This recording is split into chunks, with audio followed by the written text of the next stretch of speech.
teman-teman semuanya. Bismillahirrahmanirrahim. Assalamualaikum warahmatullahi wabarakatuh. Waalaikumsalam Waalaikumsalam warahmatullahi wabarakatuh. Waalaikumsalam warahmatullahi wabarakatuh. Baik ya, meskipun ini pagi-pagi jam 7, ya, bahkan 7.24 nih. Tadinya jadwalnya jam 7 kan ya adik-adik ya. Jadi 7.24 karena apa? Saya ingin semuanya on kamera biar fokus, biar kelihatan bahwa kita itu benar-benar tatap muka ya. Karena sekarang itu eranya pertemuan itu dengan Zoom ya adik-adik ya, dengan virtual. Jadi anggap virtual ini seperti sama dengan pertemuan-pertemuan kita yang tatap muka gitu ya. Jangan anggap sepele pertemuan meskipun dengan Zoom begitu ya. Bukan berarti dengan Zoom itu bisa sambil leye-leye gitu ya. Bisa hanya kelihatan kening gitu ya. Atau pasang foto yang nggak kedip-kedip atau pasang video ya nggak bisa seperti itu ya. Nah, kita coba untuk mendisiplinkan diri. Saya juga pertemuan dengan kepala dinas nih, kepala dinas dengan gubernur juga sama seperti itu gitu ya teman-teman ya. Karena sekarang itu eranya efisiensi, nanti ke depan kita akan lebih banyak pertemuan itu dengan Zoom begitu ya. Anggap pertemuan ini seperti pertemuan biasa. Ya. Oke, baik. Seperti yang disampaikan kemarin bahwa kita pada hari ini akan membahas 3 materi secara bersamaan ya. Mudah-mudahan tidak sampai lama nih. Untuk materi yang pertama, kita akan bahas mengenai pelayanan kontrasepsi pada kondisi khusus ya. Nah, kita coba lihat dulu nih teman-teman, kalau ini tuh pertemuan keberapa untuk materi ini?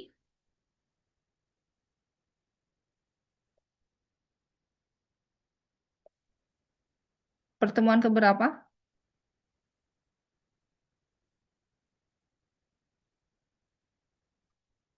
Pertemuan keberapa? Bisa terdengar suara saya? Halo, cek cek cek. Izin Ibu, pertemuan ke-24 Oh, yang pertemuan kedua. pertama. Oh iya, berarti sebentar lagi selesai dong. Izin Ya. betul Ibu.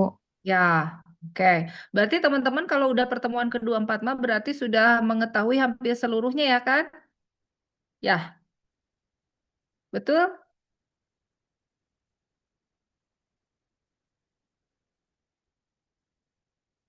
Saya mau responnya dong.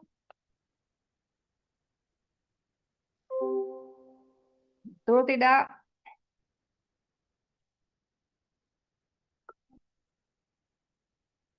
Saya nggak akan lanjutkan ya kalau nggak ada respon ya. Meskipun on kamera kalau tidak ada respon mau buat apa?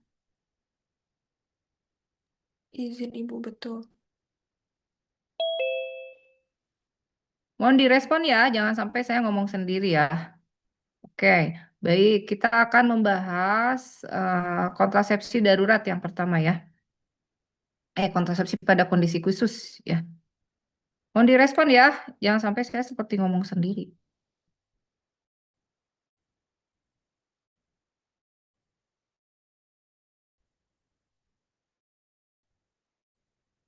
Udah kelihatan slide-nya? Izin sudah. Oke, ya. Nah, kita akan bahas yang pertama mengenai khusus. Nah, hasil belajarnya setelah mengikuti materi ini, ada nanti akan membahas juga mengenai kontrasepsi darurat, kontrasepsi pasca keguguran, dan pelayanan kontrasepsi pasca persalinan. Nanti materi yang ketiga itu ada kontrasepsi pelayanan KB dan KBPP pada bencana ya, pada kondisi bencana, baik alami maupun bencana alam dan non-alami. Ya, oke. Nanti kita akan membahas kontrasepsi darurat, mulai definisi, apa saja sih jenis kontrasepsinya, bagaimana indikasinya, begitu, dan seperti apa sih kelayakan medisnya, siapa sih yang bisa menggunakan kontrasepsi darurat ini. Kemudian yang kedua mengenai pelayanan kontrasepsi pasca keguguran ya, mulai dari definisi jenisnya apa saja yang dapat digunakan untuk pasca keguguran dan panduan atau metode kontrasepsi beberapa kondisi klinis yang dialami oleh klien ya, dan pelayanan kontrasepsi pasca persalinan ya. Kita bahas yang pertama mengenai pelayanan kontrasepsi darurat. Ada yang sudah mengetahui pelayanan kontrasepsi darurat itu apa yang adik-adik ketahui atau yang mau disampaikan mengenai kontrasepsi darurat? Ria, boleh dijawab Ria. Apa yang Ria pahami mengenai kontrasepsi darurat?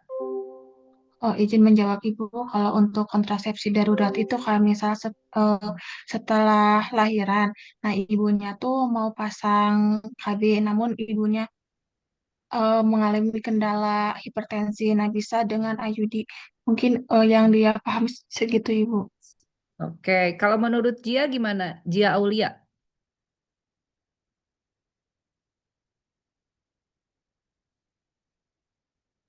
Izin Ibu untuk menurutnya itu untuk kontrasepsi darurat itu kalau semisalnya untuk mencegah kehamilan saat berhubungan seksual kalau semisalnya udah terlanjur Ibu belum mengenakan KB terus menggunakan KB kontrasepsi darurat Ibu.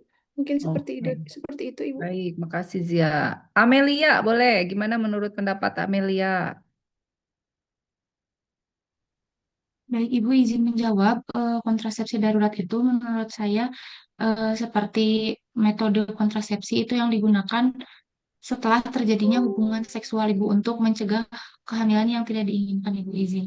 Ya, betul. Jadi, kontrasepsi darurat itu kontrasepsi yang digunakan itu pasca senggama gitu, yang pada saat melakukan hubungan atau senggama itu tidak menggunakan alat kontrasepsi gitu ya. Jadi, kontrasepsi darurat itu kontrasepsi yang dilakukan atau yang dikonsumsi, yang dimakan atau yang digunakan setelah melakukan hubungan suami istri ya.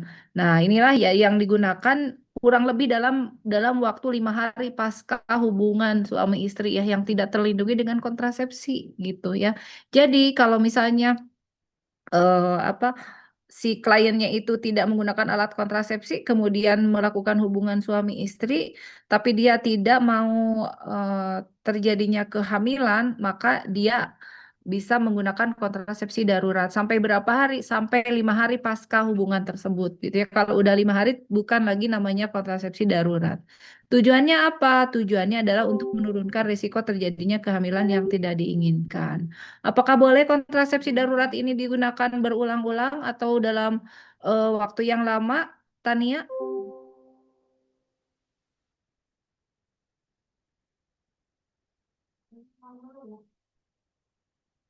Gimana Tania? Boleh nggak kontrasepsi darurat ini digunakan berulang-ulang atau dalam waktu yang lama? Izin Bu, menurut saya tidak. Kenapa? Karena kan kalau misalnya KB darurat itu hanya digunakan untuk kondisi-kondisi tertentu.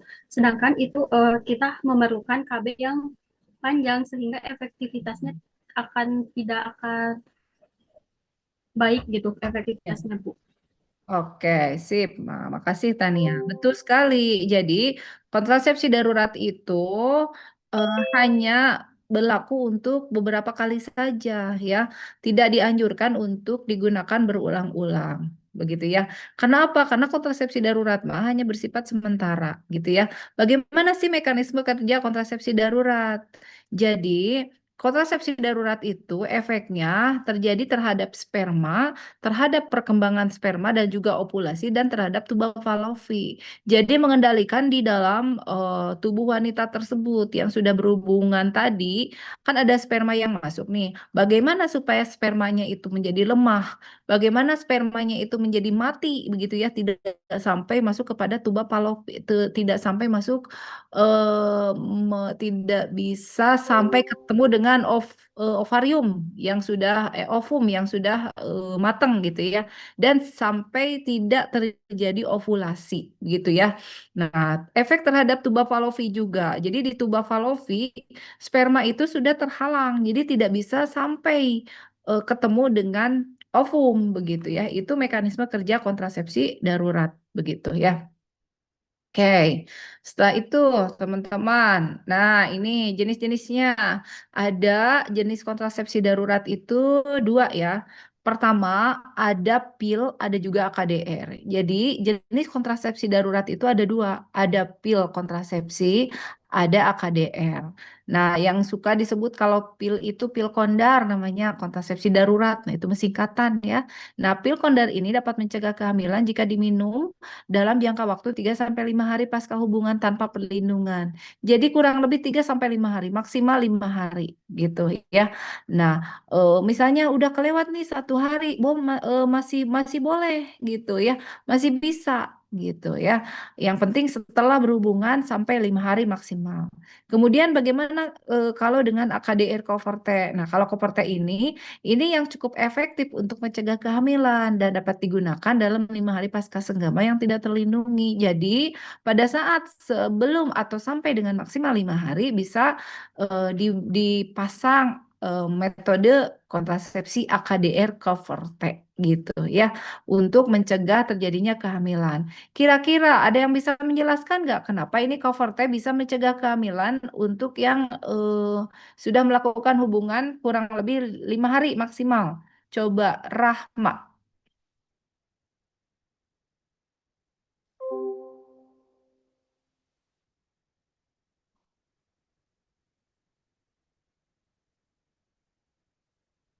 atau Hilmiatun. Boleh di on dulu, di unmute dulu. Gimana cara kerja kontrasepsi darurat dengan IUD Coverte ini bisa mencegah terjadinya kehamilan pada pasangan yang sudah melakukan hubungan suami istri tanpa kontrasepsi, tanpa perlindungan.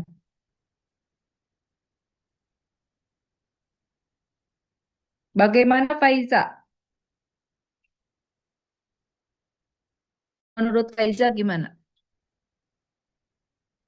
Faliza.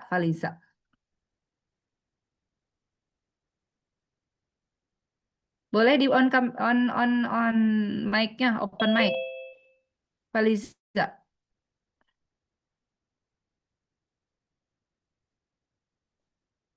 Halo Faliza.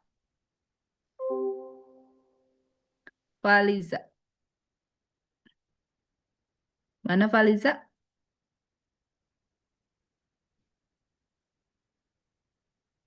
Faliza. Halo Faliza? Atau bukan nggak ada nama Faliza di sini? Tadi saya di layar saya ada Izin kok. Ibu, Ya, coba boleh disampaikan. izin Ibu, saya dapat mencegah kehamilan setelah bersenggama karena ion tembaganya bersifat toksik atau terhadap sperma sehingga menghambat pergerakan dan kemampuan sperma atau sperma membuahi sel telur. Terus Ya, juga toksik. Hmm? bisa menimbulkan reaksi inflamasi pada rahim, Ibu. Oke, toksiknya seperti apa? Toksiknya seperti apa? Toksik berarti toksik itu racun ya, Faliza ya? Jadi dianggap racun atau dianggap berbahaya, begitu kan ya, Faliza ya? Kenapa dianggap berbahaya? Jadi sperma itu dianggap berbahaya nih sama si tembaganya. Halo Faliza, boleh cepet dong? Faliza, boleh di on mic-nya? Izin Ibu, Ya. Atau Indah Ayu bisa menjawab? Apa maksudnya itu sperma akan dianggap toksik oleh IUD oleh tembaga yang ada di cover T? Indah Ayu Lestari 1037. Boleh di unmute.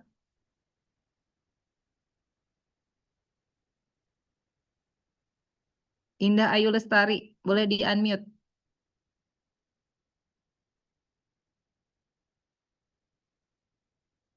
Indah yang ini kan ya? Ibu. Ya, ya.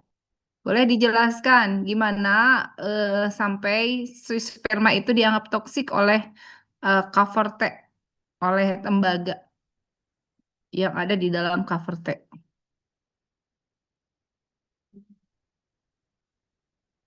Indah, Izin Ibu karena si tembaga ini menciptakan lingkungan yang mengandung atau bisa melumpuhkan fungsi dari reproduksi Hmm. spermanya, Ibu. Ya, oke. Jadi dari tembaga tersebut ada mengandung toksik itu ya. Dan si tembaga itu jangan anggap tembaganya ngeplet, teman-teman, datar ya, adik-adik ya. Jadi tembaganya itu melingkar di dalam cover T tersebut. Nantinya bukan hanya dari tembaganya tersebut yang akan menimbulkan apa efek toksik tadi ya. Nah, tetapi dari lingkaran itu yang akan menimbulkan getaran-getaran kalau misalnya ada benda asing yang menghampiri begitu ya, sehingga si sperma itu menjadi berputar. Nah, sperma itu dengan berputar di tembaga yang mengelilingi cover T itu, maka sperma akan lemah sendiri dan lama-lama akan mati. Nah, seperti itu ya. Nah, Oh, boleh direspon ya kalau saya bertanya ya, langsung cepat. Nah, seperti itu ya. Kemudian kita lanjut nih. Oke. Kenapa nggak bergeser? Nah, ini adik-adik semuanya ada tipe kontrasepsi, ada jumlah tablet berdasarkan pil kondar ya untuk tipe kontrasepsi pil tadi. Kan ada kontrasepsi darurat itu ada dalam bentuk pil, ada dalam bentuk IUD cover T gitu ya. Nah, ini jumlah tablet yang dikonsumsi ya berdasarkan pil kondar untuk pil aja ya. Nah, tipe kontrasepsinya ada pil yang berisinya progestin, ada pil yang isinya estrogen dan progestin, ada juga pil ulipristal asetat. Yang pertama, pil khusus untuk kontrasepsi darurat berisi progestin saja. Nah, ini pil kontrasepsi progestin ini teman-teman dimakan, jumlah tablet yang diminumnya pertama kali satu, udah satu aja gitu ya. Jadi hanya pertama aja dimakannya. Kalau untuk yang progestinnya hanya 0,75, maka makannya langsung dua gitu ya.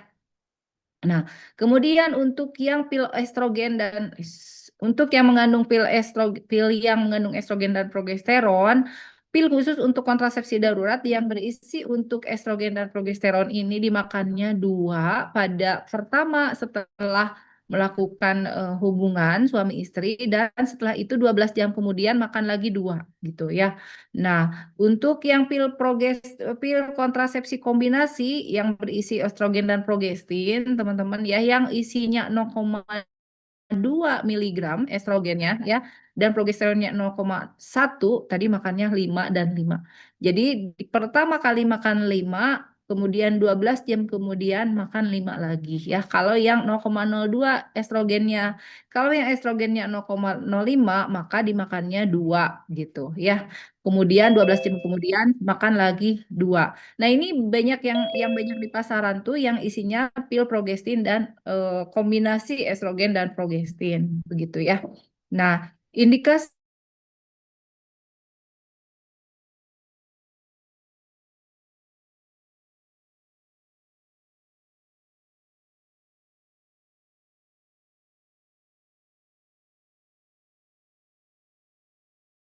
yang keluar itu angka 1, maka di sini nanti akan keluar nih yang di tengah-tengah ini. Kelihatan?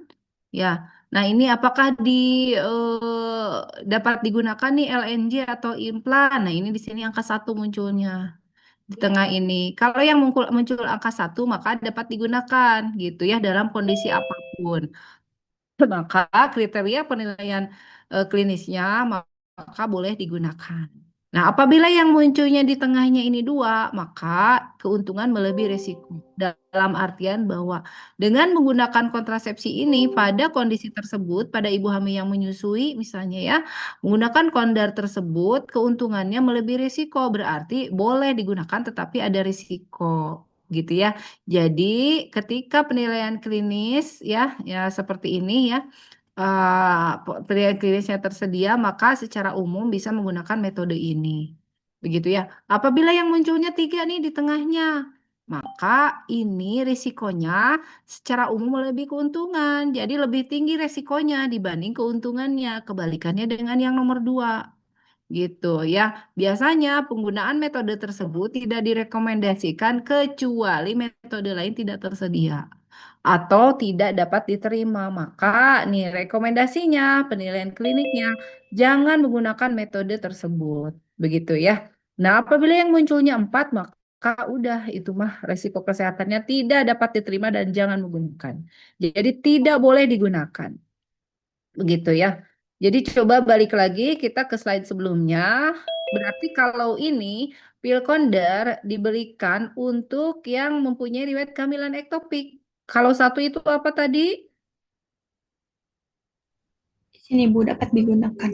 Ya, kalau untuk riwayat penyakit kardiovaskular berat nih, dua nih. Untuk KPK-nya ya, kontrasepsi pil kombinasinya 2. Untuk levonorgestrolnya 2. Untuk ulipristal asetatnya 2. Berarti kode 2 itu apa? Izin Ibu keuntungannya melebihi resiko. Ya, keuntungannya melebihi resiko, berarti boleh atau tidak boleh digunakan? Boleh Ibu. Boleh, makasih NASA. Ya, seperti itu. Berarti kalau kalau di sini munculnya 1 dan 2 untuk ibu menyusui, untuk riwayat kehamilan ektopik, untuk yang obesitas, untuk yang punya riwayat penyakit kardiovaskular berat, untuk yang suka migrain, untuk yang punya penyakit hati berat, atau yang mengkonsumsi obat-obatan misalnya rifampicin, phenytoin, atau fenobarbital, ya, atau karbamazepin dan lain sebagainya, ya, maka ini boleh digunakan. Untuk penggunaan pil kontrasepsi berulang ini juga 1, dan perkosaan apalagi gitu ya. Itu cara bacanya ya. Paham untuk cara bacanya ya? Paham Adik-adik? Izin paham Ibu. Oke, makasih Suci. Nah, selanjutnya tadi kan pil kondar, pil itu ya. Selanjutnya kita beralih kepada AKDR cover T untuk kontrasepsi darurat. Kita masih membahas kondar ya dengan kontrasepsi AKDR cover T. Jadi ada CU-nya gitu ya. Nah, apabila dilakukan pada kondisi klien yang hamil, maka kategorinya 4. Berarti 4 itu apa tadi? Izin Ibu risiko kesehatan tidak dapat diterima. Iya, berarti tidak boleh menggunakan metode ini, gitu ya. Nah, apabila misalnya ada yang diperkosa, tetapi risiko tinggi IMS, maka kalau 3 itu apa? Risiko Kalau, secara umum melebihi keuntungan. ya, berarti boleh digunakan atau tidak? NASA. Izin Ibu ada banyak risikonya. Ya, berarti boleh atau tidak boleh digunakan? Adela, boleh digunakan atau tidak boleh digunakan?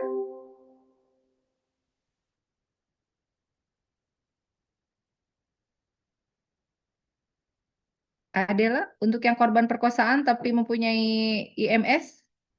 Tidak, Ibu. Ya, tidak boleh digunakan begitu ya. Kalau untuk yang mempunyai risiko rendah IMS,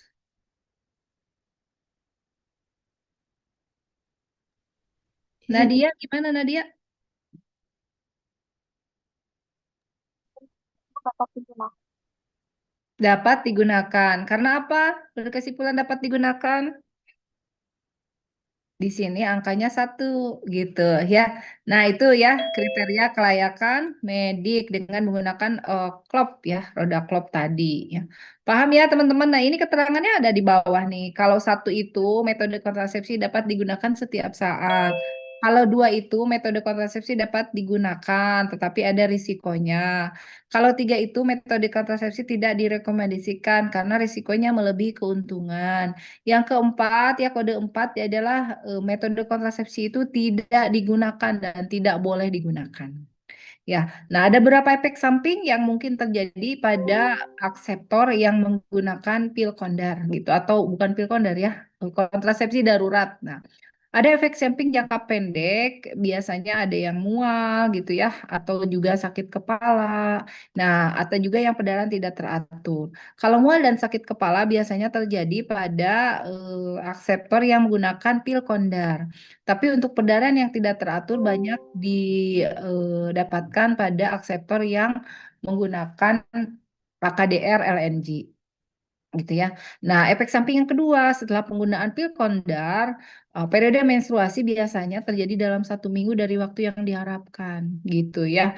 Jadi bisa melar sedikit nih, atau bisa mundur juga, biasanya rentangnya seminggu gitu ya.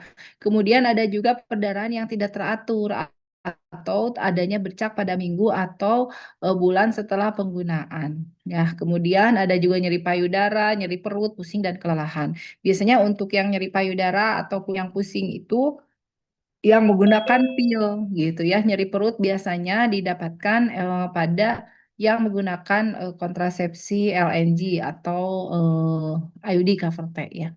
Nah, kesimpulan untuk kontrasepsi darurat ini bahwa kontrasepsi darurat merupakan salah satu cara kontrasepsi yang cukup efektif dalam mencegah kehamilan.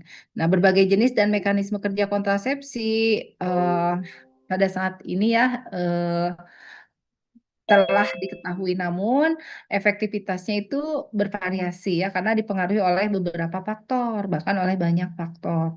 Misalnya eh, saat senggama terjadi, kemudian waktu dalam siklus menstruasi, atau juga saat kontrasepsi darurat diberikan dan jenis kontrasepsi darurat yang digunakan.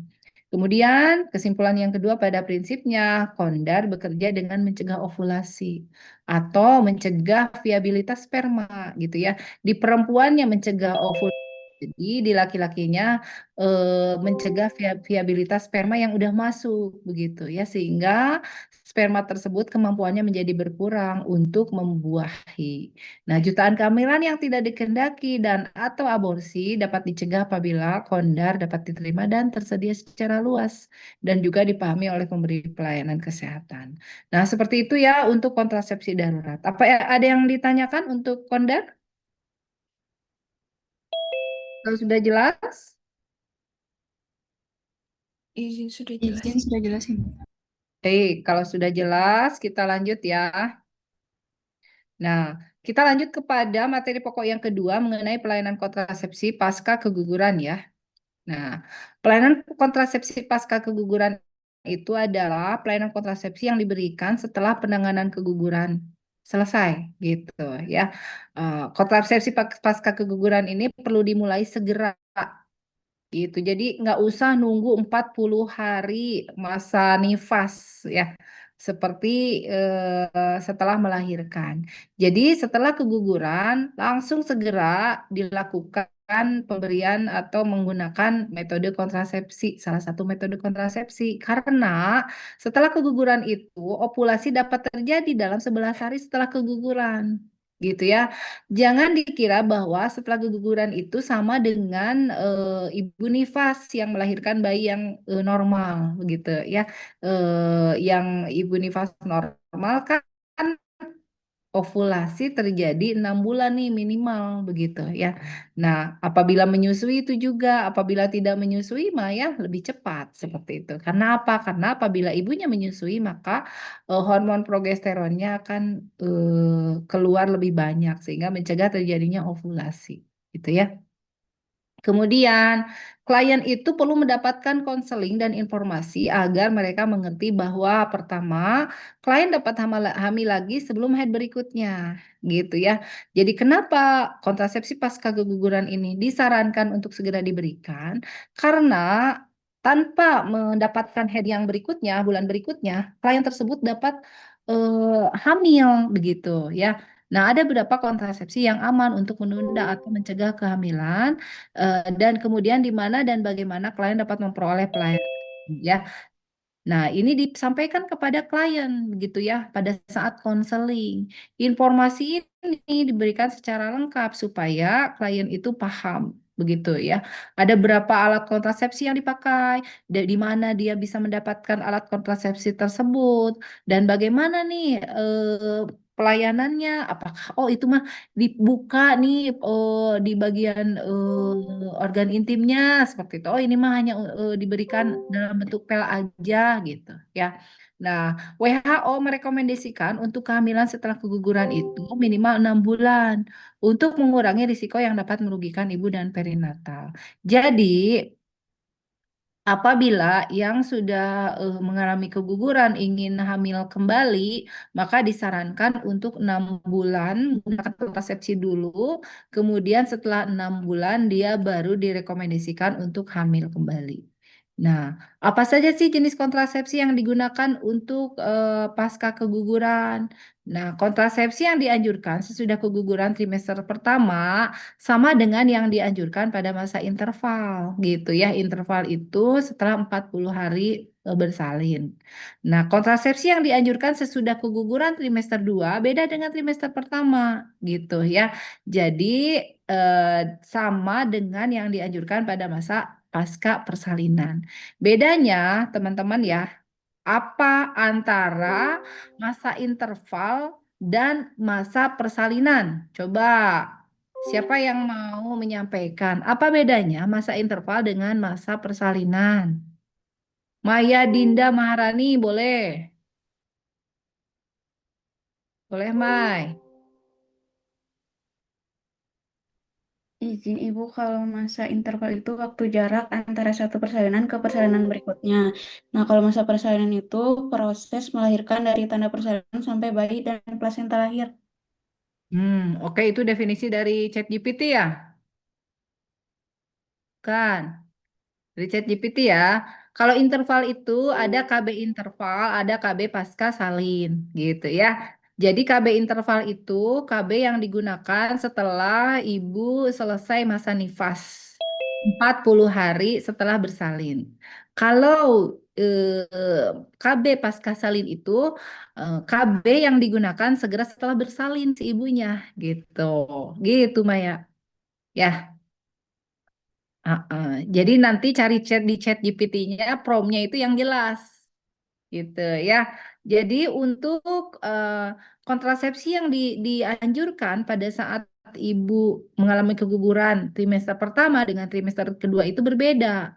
Kalau ibunya kegugurannya trimester pertama, maka KB yang dianjurkan itu adalah KB interval. Nanti kita akan bahas ya KB interval itu apa aja ya. Kemudian kontrasepsi yang dianjurkan setelah kegugurannya di usia kandungan trimester 2, maka kontrasepsi yang dianjurkannya itu kontrasepsi yang dianjurkan juga pada ibu dengan masa pasca salin sama dengan ibu yang segera setelah bersalin. Nah, seperti itu ya. Nah, kemudian pertama kita coba lihat di sebelah kanannya. Ada berapa metode kontrasepsi di sini ya? Ada pil suntik kombinasi, ada pil suntik progestin, ada implan. Ada juga AKDR, ada kondom dan tubektomi ya. Nah, kita coba lihat untuk kontrasepsi pil dan baik itu yang kombinasi ataupun yang progestin dan juga implan. Kenapa ini disatuin? Karena implan dengan kontrasepsi pil ataupun suntik itu sama isinya, estrogen dan progesteron, ya seperti itu. Nah, untuk yang ibu pasca keguguran, maka waktu memulai penggunaannya segera setelah keguguran itu bisa langsung diberikan. Gitu. Nah, ciri-ciri khususnya dapat segera dimulai, efektif dan mengurangi kehilangan darah atau anemia gitu ya. Sehingga pada saat keguguran itu apabila langsung diberikan kontrasepsi pil maka bisa mengurangi apa ya kehilangan darah atau anemia gitu ya. Nah, catatannya yang harus diperhatikan. Jika konseling dan informasi belum cukup, maka tunda suntikan pertama atau pemasangan implan dulu gitu ya. Nah, untuk pemasangan implan perlu tenaga terlatih. Jadi diberikan oleh tenaga kesehatan yang sudah terlatih. Ya. Ini untuk pil kombinasi, untuk yang pil suntik juga, untuk yang implan. Kemudian bagaimana ya dengan pemberian AKDR? Apabila kegugurannya trimester 1, beda dengan trimester 2. Untuk yang kegugurannya trimester 1, AKDR dapat langsung dipasang apabila kegugurannya tidak disertai dengan infeksi. Ya, nah tunda pemasangan sampai infeksi sembuh dan juga perdarahannya diatasi dan anemia diperbaiki apabila terjadi pada klien tersebut itu infeksi begitu ya. Nah, kemudian kita berikan konseling gitu ya. Konseling yang diberikan apabila belum cukup ya, maka tunda pemasangan gitu ya. Begitu juga yang tadi ya, perlu tenaga terlatih kalau untuk pemasangan AKDR dan untuk implan ya. Kemudian pada trimester 2 kemungkinan risiko perforasi sewaktu pemasangan lebih besar. Jadi apabila kegugurannya pada trimester 2, maka ini perhatikan risiko pemasangan yang akan terjadi ya. Sehingga pada trimester 2 tunda pemasangan sampai 4 sampai 6 minggu gitu. Ya, 4 sampai 6 minggu pasca keguguran kecuali jika tenaga terlatih dan peralatan untuk insersi pasca keguguran itu tersedia dan yakinkan tidak ada infeksi. Jika ada infeksi maka ditunda sampai 3 bulan sampai infeksinya teratasi. Bagaimana halnya dengan kondom?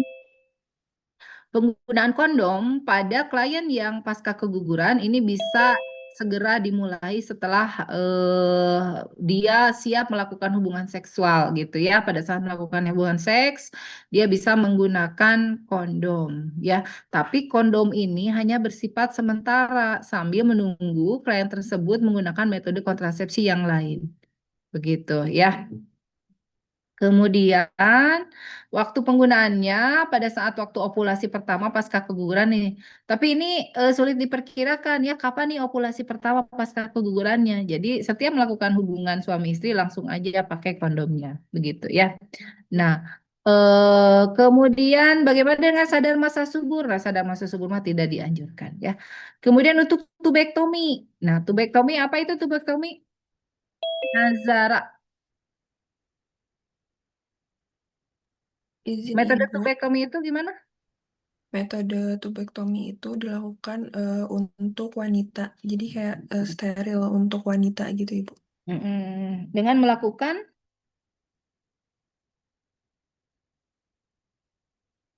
steril itu seperti apa sih? Steril itu jadi tubektomi itu bisa memotong atau mengikat saluran tuba Fallopi gitu ya. Nah, jadi tuba Fallopi itu bentuknya seperti saluran. Di tuba Fallopi itu nanti sperma akan berjalan menghampiri ke ovum. Begitu ya. Pada saat ovulasi, ovumnya itu keluar. Ya, pada saat terjadinya kesuburan atau ovulasi, ovumnya akan keluar, ditangkap oleh fimbre. Kemudian sperma itu pada saat terjadinya ovulasi, kebetulan saat itu si ibunya itu atau dengan pasangannya itu melakukan hubungan suami istri, ada sperma yang masuk ya. Kemudian sampai kepada tuba Fallopi, sampai ke ampula tuba, di sana ovum yang itu akan bertemu dengan sperma gitu ya. Nah, supaya sampai tidak terjadi pertemuan antara ovum dan sperma, maka tuba Fallopinya itu diikat, dihalangin. Gitu. Itu namanya tubektomi. Bisa diikat ataupun dipotong gitu ya, sehingga itu merupakan kontrasepsi mantap yang tidak memungkinkan si ibu tersebut mengalami kehamilan karena tidak ada lagi jalan untuk ketemunya ovum dan sel sperma. Begitu ya Nazara ya. Oke. Nah, kalau untuk tubektomi ya yang untuk pasien pasca keguguran maka secara teknis dapat langsung dikerjakan gitu ya. Pada saat itu gitu ya apalagi jika terjadi perdarahan banyak. Nah, untuk trimester 1 sama dengan waktu interval tadi interval itu 40 di pasca salin dan untuk trimester 2 sama dengan prosedur pasca persalinan. Langsung aja dipasang pada saat setelah selesai tindakan begitu ya. Tetapi jangan sampai lupa bahwa konseling itu wajib dilakukan atau diberikan begitu ya. Bagaimana sih panduan metode kontrasepsi pada beberapa kondisi klinis? Kita coba lihat ya. Apabila kondisi si ibunya itu ada infeksi, ya ada menunjukkan tanda-tanda infeksi gitu ya. Ada ibu-ibu yang tanda-tanda aborsi tidak aman ya. Ibu tersebut ada kondisi yang memungkinkan bahwa si ibu tersebut dimungkinkan ini sudah melakukan aborsi. begitu ya, dan tidak dapat menyingkirkan infeksi, maka nah perlu hati-hati.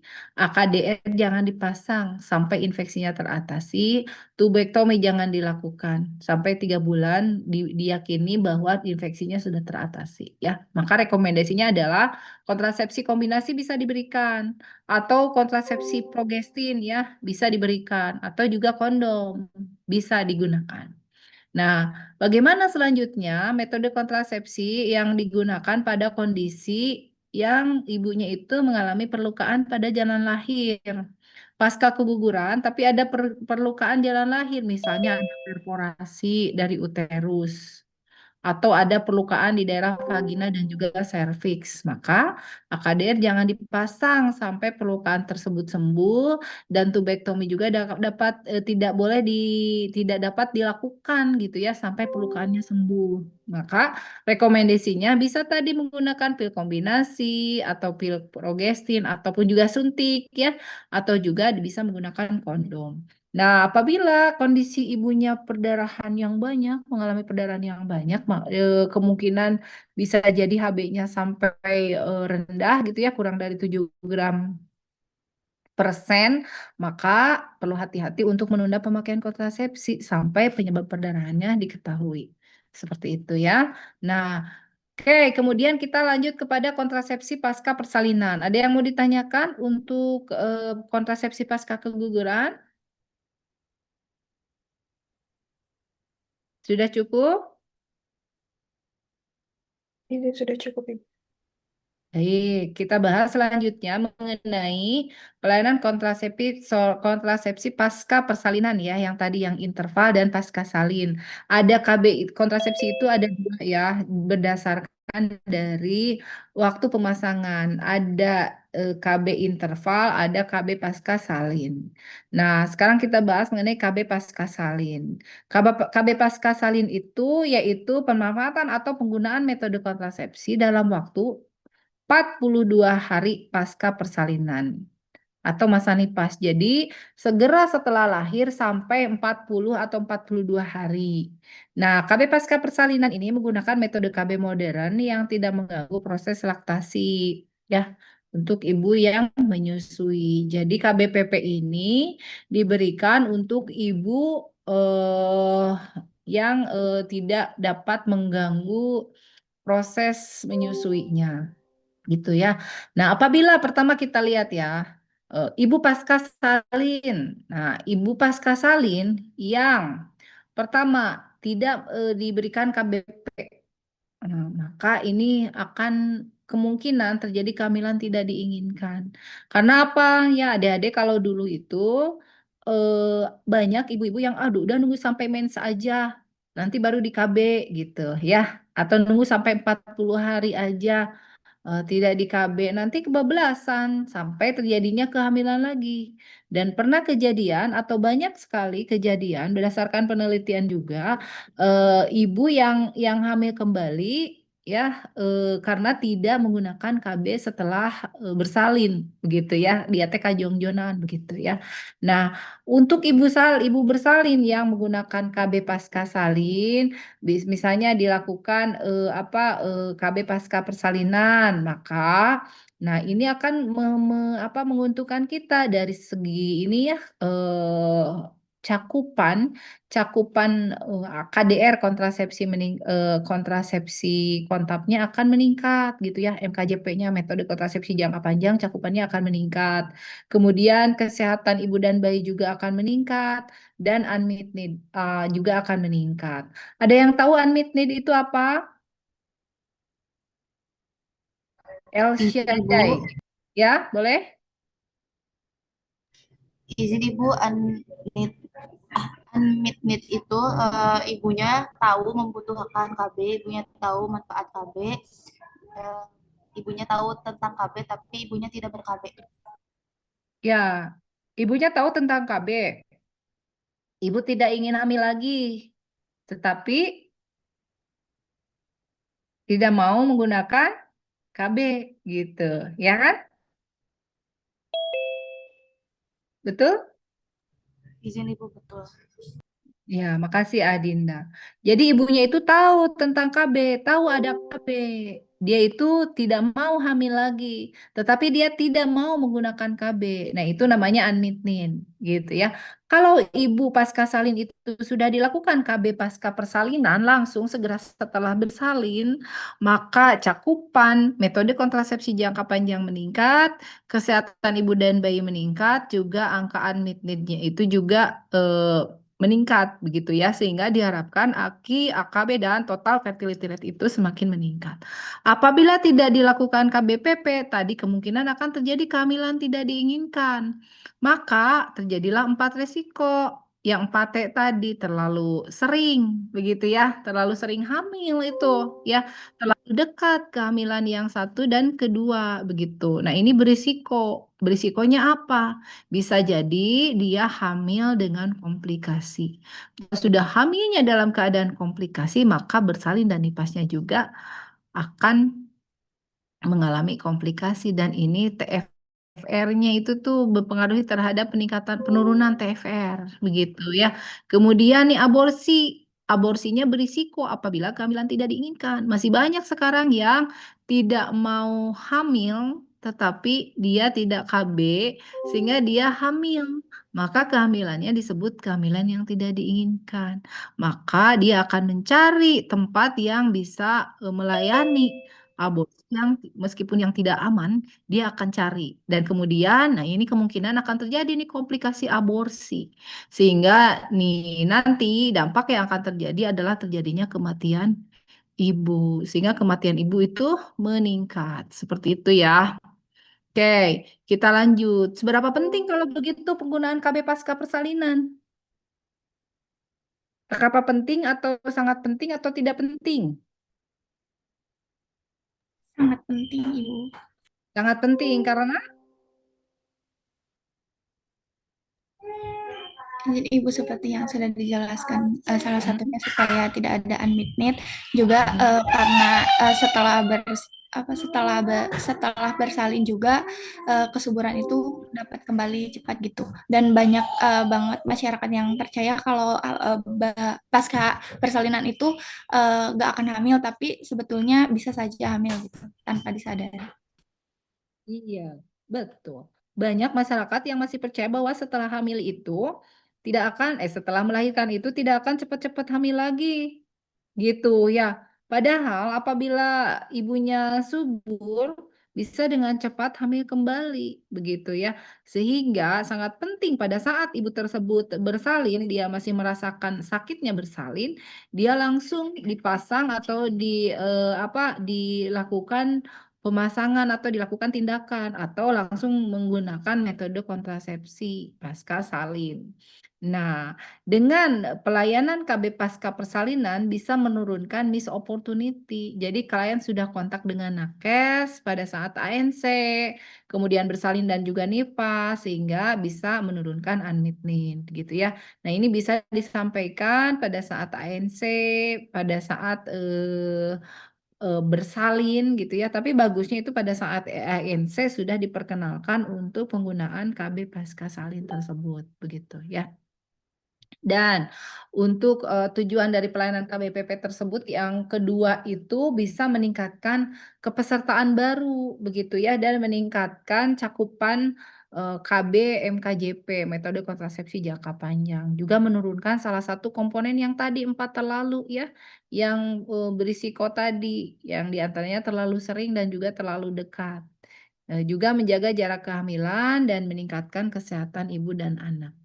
Nah, kemudian pilihan kontrasepsi pasca persalinan dan pasca keguguran. Nih, kita coba lihat. Untuk kontrasepsi tubektomi, nah ini untuk yang diindikasikan untuk yang tidak ingin punya anak lagi ya. Jadi tubektomi itu bisa diberikan atau bisa dilakukan untuk ibu yang tidak ingin punya anak lagi. Kalau misalnya usianya masih muda dan dia ada harapan punya anak lagi, biasanya dokter juga tidak akan merekomendasikan. Kemudian IUD pasca persalinan, IUD post plasenta gitu ya. Nah, ini dilakukan kurang dari 48 jam pasca persalinan gitu ya atau pasca keguguran. Jadi untuk akseptor atau klien yang sudah bersalin segera setelah bersalin atau segera setelah dilakukan tindakan keguguran ya pembersihan untuk kegugurannya, maka 2 kali 24 jam, 2 hari boleh dilakukan IUD pasca salin, gitu ya. Nah, keuntungan dari IUD ini tidak mengganggu produksi ASI, ya. Ini aman untuk yang ingin menunda kehamilan sampai dengan 10 tahun.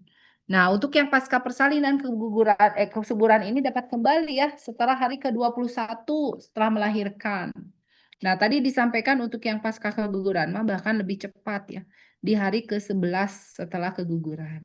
Jadi betul sekali bahwa masyarakat ini masih perlu dipahamkan mengenai apakah kehamilan itu bisa terjadi segera setelah persalinan? Bisa. Karena kesuburan itu bisa kembali setelah hari ke-21. Begitu ya. Apabila sebelum hari ke-40 pasangannya sudah melakukan hubungan suami istri, ya maka itu ada kemungkinan untuk terjadinya kehamilan kembali gitu ya. Nah, kemudian implan KB, bagaimana dengan kontrasepsi implan? Nah, untuk implan ini karena hanya mengandung progestin ya, dapat langsung dipasang dan tidak mengandung ASI gitu tidak mengganggu ASI.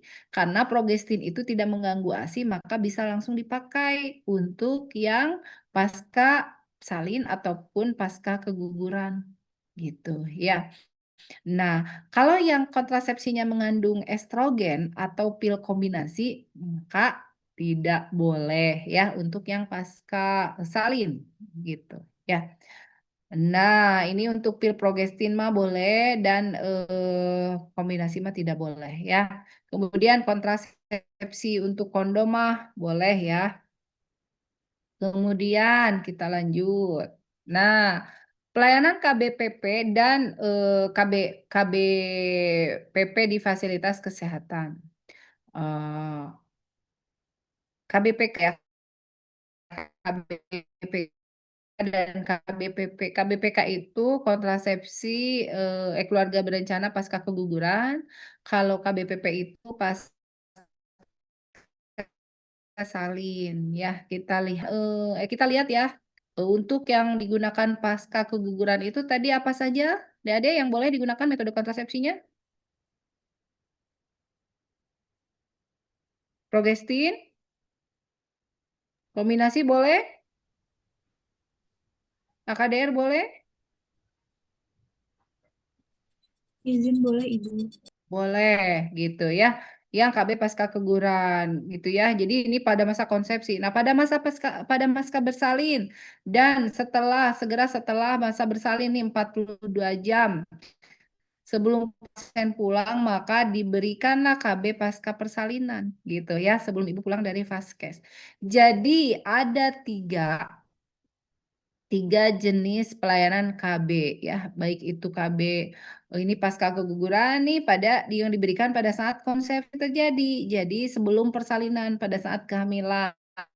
Nah, KB pasca keguguran namanya. Untuk KB pasca persalinan diberikan sebelum itu pulang dari vaskes. Gitu ya, sampai 48 jam. Kemudian yang extended. Nah, jadi extended KB pasca persalinan ya. Diberikan sampai dengan usia 12 bulan. Nah, bagaimana nih strategi untuk menangani kebutuhan KB pasca persalinan yang belum terpenuhi atau unmeted? Nah, ya unmetednya. Bagaimana kita meningkatkan peningkatan kesadaran pada masyarakat bahwa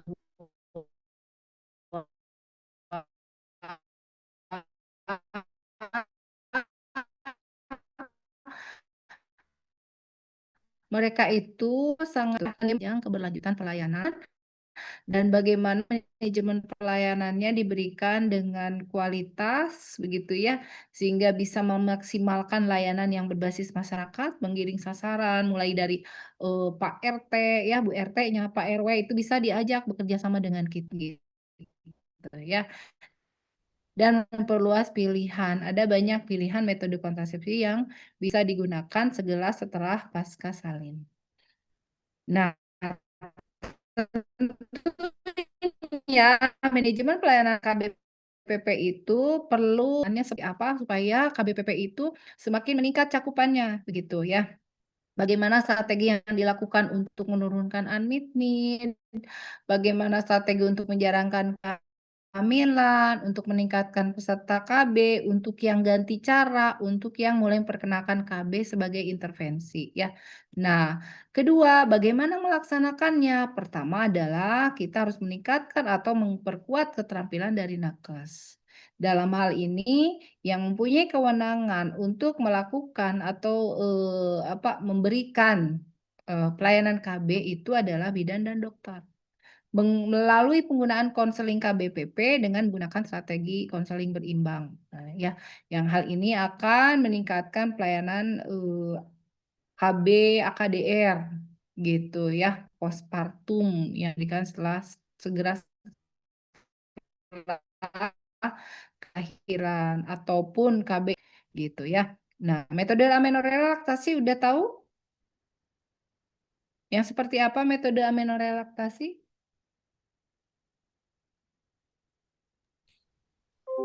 Izin menjawab, Ibu. Boleh. Izin menjelaskan mengenai metode amenorelaksasi itu merupakan KB tapi tanpa menggunakan alat. Jadi alami pada ibu menyusui, tapi yang menyusuinya itu eksklusif selama 6 bulan selama bayinya belum mendapatkan MPASI. Tetapi untuk jarak menyusuinya itu tidak boleh terputus. Ya. Bisa juga digunakan oleh ibu yang bekerja tetapi tetap dipamping. Ya. Oke, baik. Terima kasih Adinda. Betul sekali. Metode amenorelaksasi itu metode KB tanpa menggunakan alat apapun atau obat apapun, ya. Tapi syaratnya ibu itu menyusui secara eksklusif, gitu ya. Tetap menyusui bayinya sampai dengan usia 6 bulan tanpa memberikan makanan tambahan. Dan kemudian ya, strategi pelaksanaan yang kedua, bagaimana kita meningkatkan pencatatannya nih. Bagaimana dari pencatatan tersebut kita analisis gitu ya. Ada juga registernya nanti ya, baik itu di Posyandu ataupun di Pustu ataupun di Puskesmas ya. Sehingga data yang kita kumpulkan itu bisa menjadi data yang berbunyi. Dalam artian data tersebut bisa menjadi data dasar sebagai penentu kebijakan gitu ya dalam pengambilan kebijakan. Dan yang ketiga, memperkuat manajemen dan leadership gitu ya. Baik itu untuk KB pasca persalinan maupun pasca keguguran. Sehingga manajemen dan leadership ini yang akan nanti berfungsi untuk melakukan pemantauan performa layanan gitu ya. Dan hal tersebut akan berkontribusi terhadap peningkatan cakupan. Nah, bagaimana yang ketiga strateginya itu dengan melakukan monitoring dan evaluasi gitu ya dari penjaga mutu. Biasanya di Vaskes ataupun di kantor KB itu mempunyai tim mutu ya untuk pelayanan KB, baik itu KB pasca persalinan maupun KB pasca keguguran begitu ya. Kemudian kita masuk kepada KB dan juga KBPP ya dalam keadaan bencana. Ada yang mau ditanyakan mengenai KBPP? Atau KBPK? Ini materi terakhir ya. Atau sudah cukup Izin Ibu, jelas? izin Ibu, mohon izin di kolom chat ada yang bertanya. Oh ya. Oke, saya lihat dulu ya. Oke, untuk Zahwa ya, pertanyaannya untuk penggunaan KB pasca keguguran pada ibu yang mengalami perdarahan, atau anemia, apakah kondisinya dapat disamakan dengan ibu yang sebelumnya mengalami anemia pada masa kehamilan, namun saat nifas sudah mulai memperbaiki pola hidup dan status gizinya? Sehubungan dengan hal tersebut, apakah KB suntik progestin dapat digunakan pada kondisi ini? Mengingat salah satu manfaat KB progestin adalah dapat mengurangi atau bahkan menghentikan haid sehingga berpotensi membantu mencegah terjadinya anemia. Atau pada kasus pasca keguguran dengan perdarahan atau anemia. Penggunaan KB suntik progestin tetap tidak direkomendasikan. Dan apakah keputusan tersebut sangat bergantung pada faktor penentu lain seperti penyebab dan kondisi perdarahan pasca keguguran yang dialami ibu. Pertanyaan pertama ya, untuk penggunaan KB pasca keguguran pada ibu yang mengalami perdarahan atau anemia. Tadi disampaikan untuk yang mengalami anemia gimana teman-teman?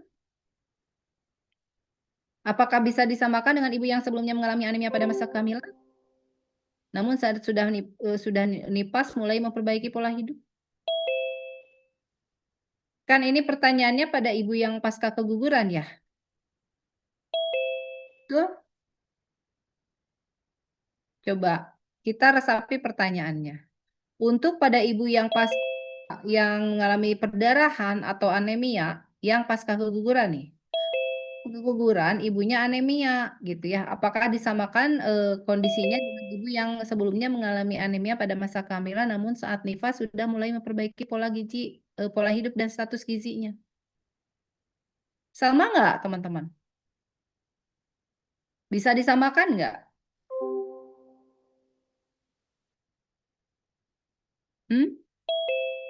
Penggunaan kontrasepsinya? Ibu yang anemia tadi boleh digunakan penggunaan kontrasepsi pasca keguguran ya kan? Boleh nih, dijawab dulu Zahwa.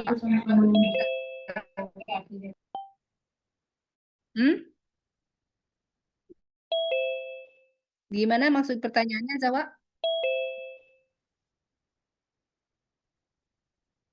Izin Ibu, sebelumnya untuk pertanyaan itu tuh, kan tadi di tabelnya itu kalau misalkan ibunya perdarahan terus HB-nya kurang dari 7 itu kan tidak disarankan menggunakan KB ya Ibu? Ya. Atas indikasi yang tidak diketahui gitu karena perdarahannya apa. Nah, itu tuh bisa disamakan nggak? Karena kan kemungkinan anemia yang terjadi pada perdarahan di saat persalinan mungkin itu juga apakah tidak dilakukan pemberian apa itu teh KB-nya kita Ibu maksudnya. Nah, kenapa coba pada ibu anemia belum diketahui penyebab anemianya tersebut begitu ya? Tidak dilakukan dulu penggunaan kontrasepsi terutama AKDR. Kenapa coba Zahwa? Karena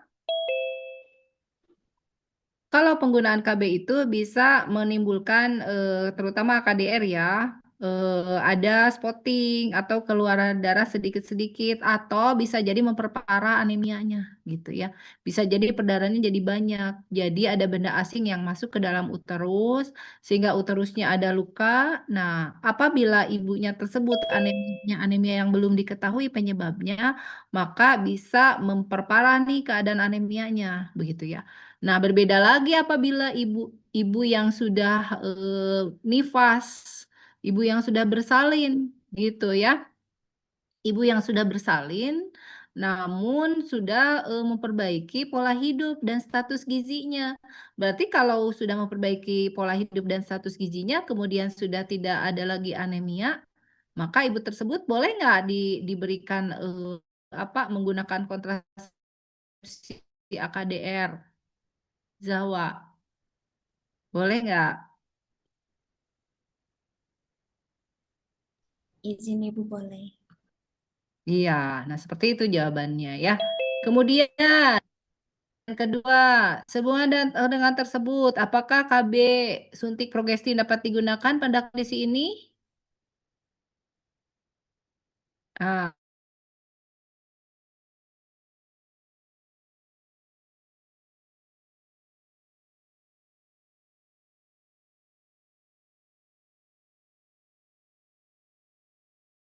sehingga berpotensi membantu mencegah terjadinya anemia.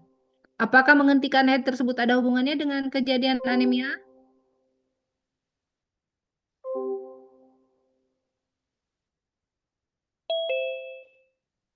Tentu iya, gitu ya.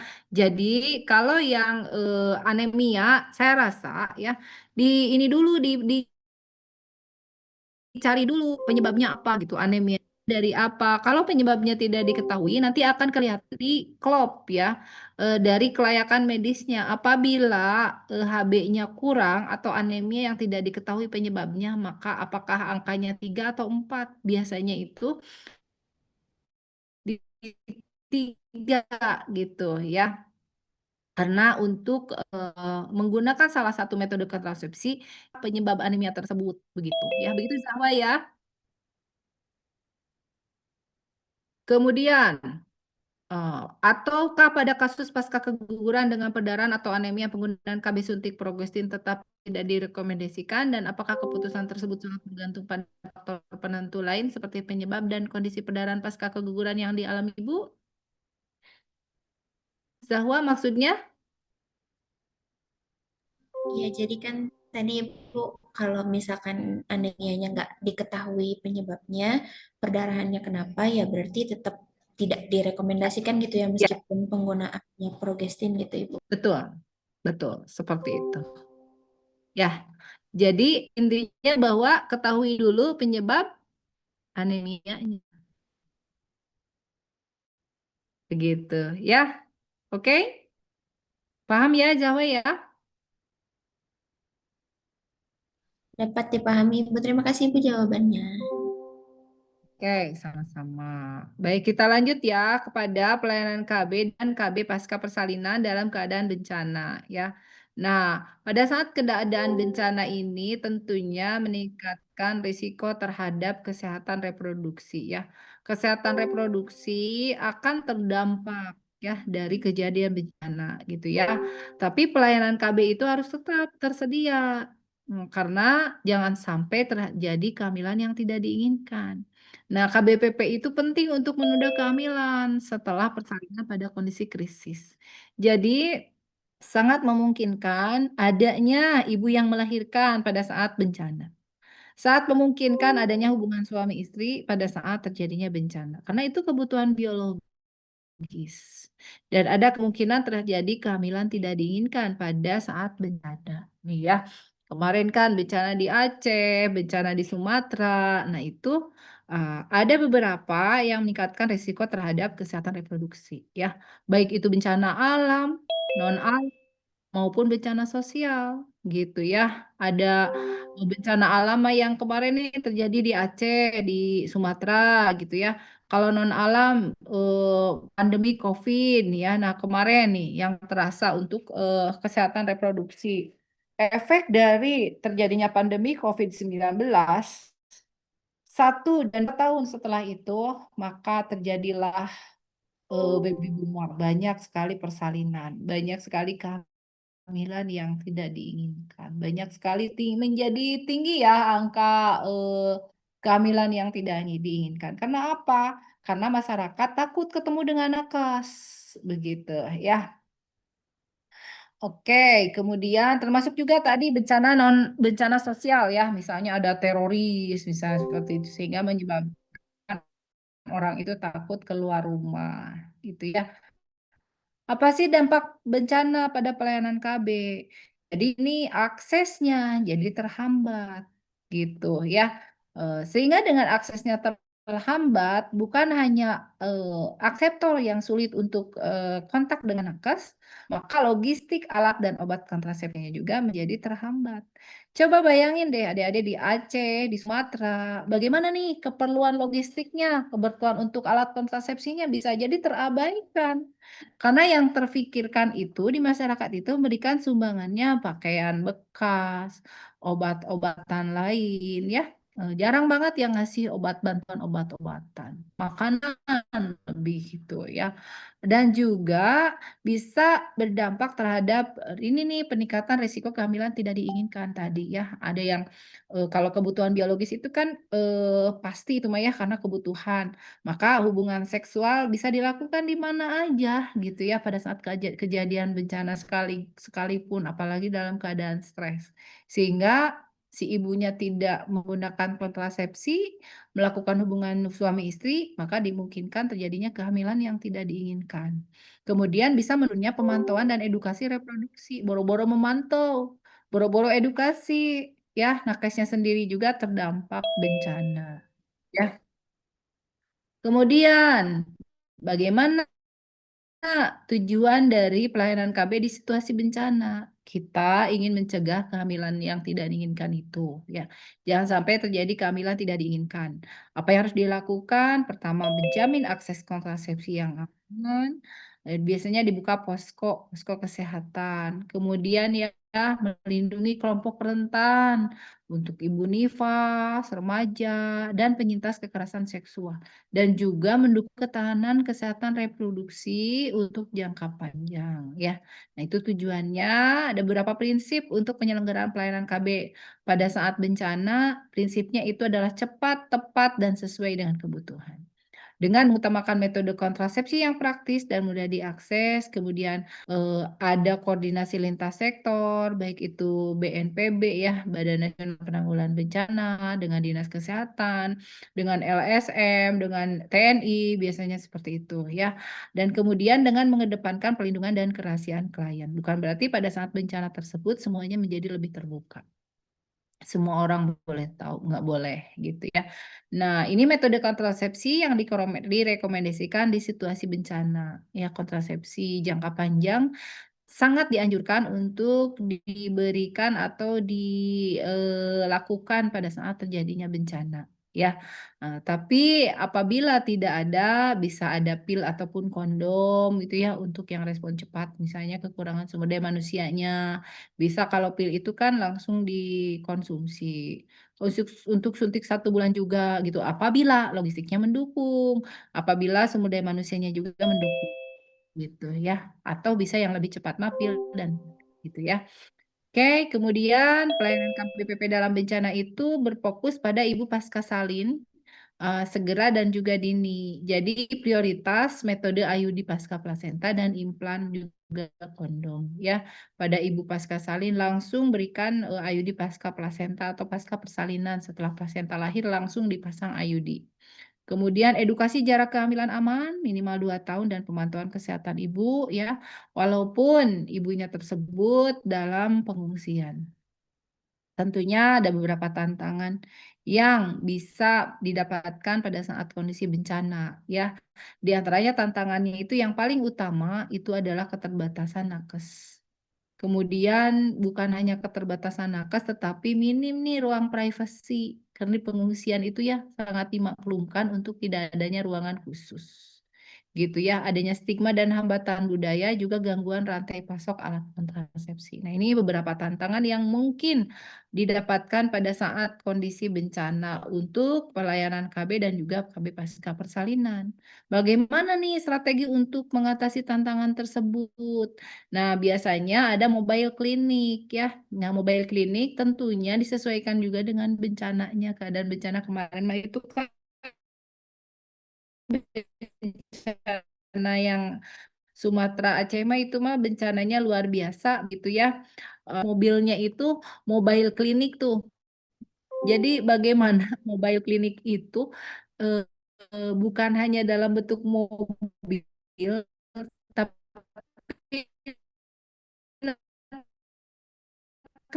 nakesnya itu mobile, teman-teman. Gitu ya. Kalau untuk IUD pemasangannya juga memerlukan nakes yang terlatih, jadi lebih mudah itu penggunaan pil dan juga kalau suntik masih masih mending ya.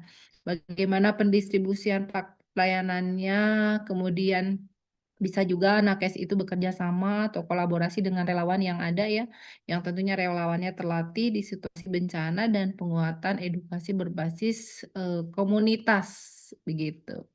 Apa sih peran kita selanjutnya dalam situasi bencana? Tentunya kita harus bisa mengidentifikasi kebutuhan, ya.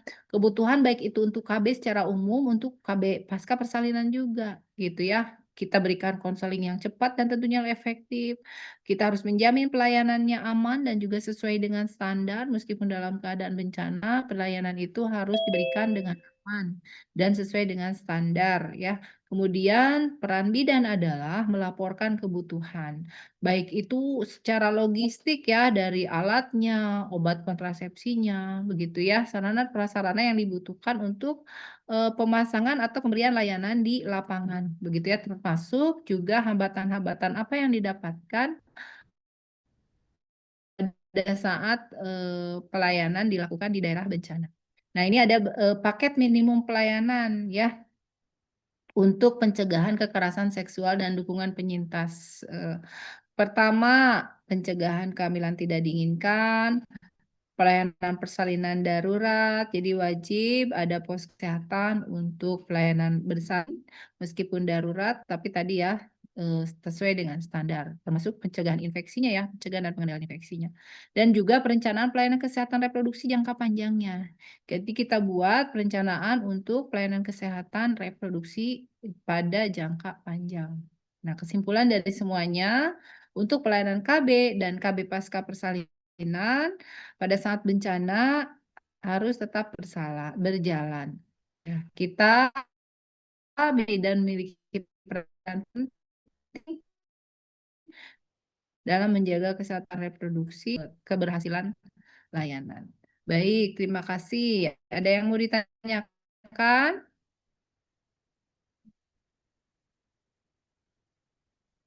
Rasanya sudah selesai nih. Ada yang mau ditanyakan?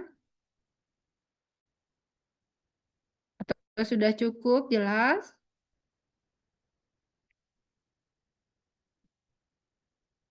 Kalau sudah cukup, ya saya cukupnya. Saya tadi udah kenalan belum? Belum ya? Lupa.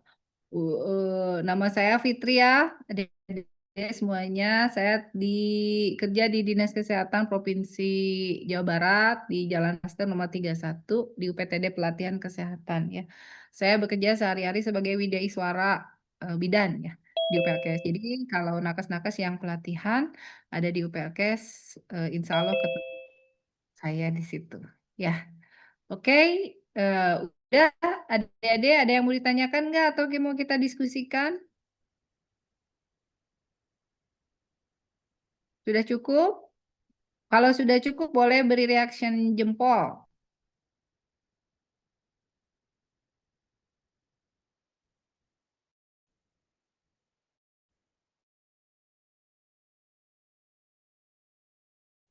Ya, oke. Terima kasih ya. Sudah cukup. Terima kasih ya. Adik-adik atas dengan billahi taufiq wal hidayah. Wassalamualaikum warahmatullahi wabarakatuh. Waalaikumsalam. Assalamualaikum warahmatullahi wabarakatuh. Waalaikumsalam warahmatullahi wabarakatuh. Terima kasih banyak Ibu. Selamat pagi. Halo Ibu.